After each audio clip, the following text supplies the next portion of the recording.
আসসালামু আলাইকুম। মাশাআল্লাহ এগ্রো থেকে আপনাদের সকলকে অসংখ্য ধন্যবাদ। তো দর্শক, আমরা নতুন করে আরেকটা হাঁসের জন্য পুকুর তৈরি করতেছি। আমি এবং মায়া, আমার বড় ভাইয়ের মেয়ে।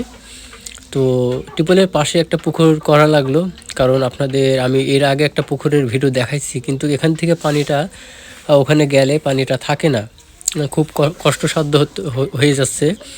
তো এই জন্য কি আর টিউবওয়েলের পাশে একটা ছোটো আকারের একটা পুকুর তৈরি করলাম আপাতত। আসলে ছোট আকারে শুরু করে আগে নিজের অভিজ্ঞতা বাড়াই, তারপর ধীরে ধীরে ইনশাল্লাহ আপনার দোয়া এবং ভালোবাসা একদিন বড় কিছু করব। তো দর্শক, এ হচ্ছে আপনাদের এর আগে ভিডিওতে দেখাইছিলাম যে পুকুরটা তৈরি করেছিলাম, অনেক পরিশ্রম করে করছিলাম, কিন্তু সেখানে পানি যে গিয়ে পানিটা থাকে না, কারণ তার পাশেই হচ্ছে আপনার একটা বাঁশঝাড় আছে এবং অনেক গাছপালা, যার কারণে বা এখানেও টিউবওয়েলের পাশে যেটা করছি সেটাও ঠিকভাবে পানি থাকে না। তো তারপরেও চলার মতো কি আর। তো দর্শক, এইটা হচ্ছে ফাইনালি পুকুরের লুক। ভিডিওর আগে এবং পরে দেখেন কত সুন্দর করেছি। তো আমার হাঁস 20টা হাঁস, তো আজকে ইনশাল্লাহ ছেড়ে দেবো, আপনাদের দেখাবো। তো আপনারা অবশ্যই আমার ভিডিওগুলো কন্টিনিউ করবেন এবং অবশ্যই ভালো লাগলে লাইক এবং কমেন্ট করবেন, আপনাদের মতামত জানাবেন। আর অবশ্যই শেয়ার করতে ভুলবেন না, কারণ শেয়ার করলে অনেক নতুন নতুন অডিয়েন্স অ্যাড হবে এবং তারা অনেক কিছু শিখতে পারবে এবং জানতে পারবে। আর অনেকেই আছে যে ভিডিও দেখে অনেকজনা অনুপ্রেরণা হয়েই কিন্তু আপনার খামার তৈরি করে। আমি হয়তো বা কোনো একটা মানুষের ভিডিও দেখে অনুপ্রেরণা হয়ে কিন্তু আজ আমি খামারে লিপ্ত হয়েছি। ঠিক আমার ভিডিওটা দেখেও আপনারা কেউ না কেউ অনুপ্রেরণা হয়ে খামার দিবেন। তো এই হচ্ছে আমার হাঁস। তো সেগুলোকে আমি এখন বাইরে ছেড়ে দেবো। আমি একটু ট্রাই করতেছি, কারণ এটা ছোটো বাচ্চা। সবাই দেখলে অবশ্যই মাশাআল্লাহ বলবেন, কারণ মাশাআল্লাহ এটা একটা খুব একটা ভালো দিক, অনেকে আছে নজর দেয়। তো মাশাআল্লাহ এই জন্য কি আমার চ্যানেলের নাম মাশাআল্লাহ এগ্রো দিয়েছি। তো দেখুন কত সুন্দর ফার্স্ট, যার কারণে ওরা বাইরে আসতে অনেক ভয় করতেছে। আমি অনেক কষ্ট করে তাদেরকে বাইরে বের করছি।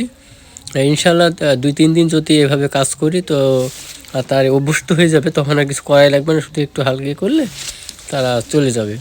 তারা কতটা ভয় পাচ্ছে যে তারা গেটের ভিতরে না গিয়ে ওই রোতে লুকাচ্ছে। তো এই জন্য কি আর বিষয়টা হচ্ছে যে আপনারা অনেক কিছুই জানার আছে। পুকুরে তারা নামতে চাচ্ছে না, আমি অনেক কষ্ট করে তাদেরকে পুকুরে নামাচ্ছি। পুকুর বললে ভুল হবে, এটা ছোটো একটা ক্যানাল, আসলে পুকুর করার মতো যোগ্যতা হয়নি।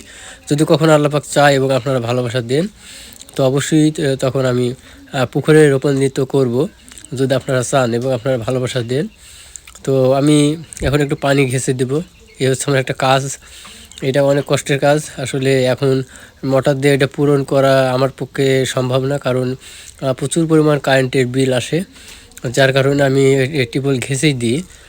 একদিন মোটর দিয়ে দিয়েছিলাম, তাতে এত পরিমাণ কারেন্টের বিল আসছে, তাতে আমি ওই কারেন্টের বিল দিতে গিয়ে আমি কিন্তু অনেক কষ্টে বিলটা পরিশোধ করছি, যার কারণে আমি টিউবওয়েল ঘেঁষে পানিটা দিই। তার সেটা একটা অভিজ্ঞতা। কেমন হলো আপনারা জানাবেন। আসলে নতুন কালে একটু অনেক ধরনের বাধা আসবে, অনেক কিছু ত্রুটি হবে, আর এই ত্রুটি এবং অনেক বাধার ভিতরে আপনাকে সফলের সম্মুখীন হয়ে যেতে হবে এবং দ্বার প্রান্তে দাঁড়াতে হবে। আর অনেকে অনেক কথা বলবে, এগুলো কান করা যাবে না। আর সবথেকে বড় কথা হচ্ছে যে এই খামার প্ল্যাটফর্মে আসলে আপনাকে অনেক বাধা পার করে আসতে হবে এবং অনেক সিচুয়েশন, অনেক বিপদের সম্মুখীন হওয়া লাগবে।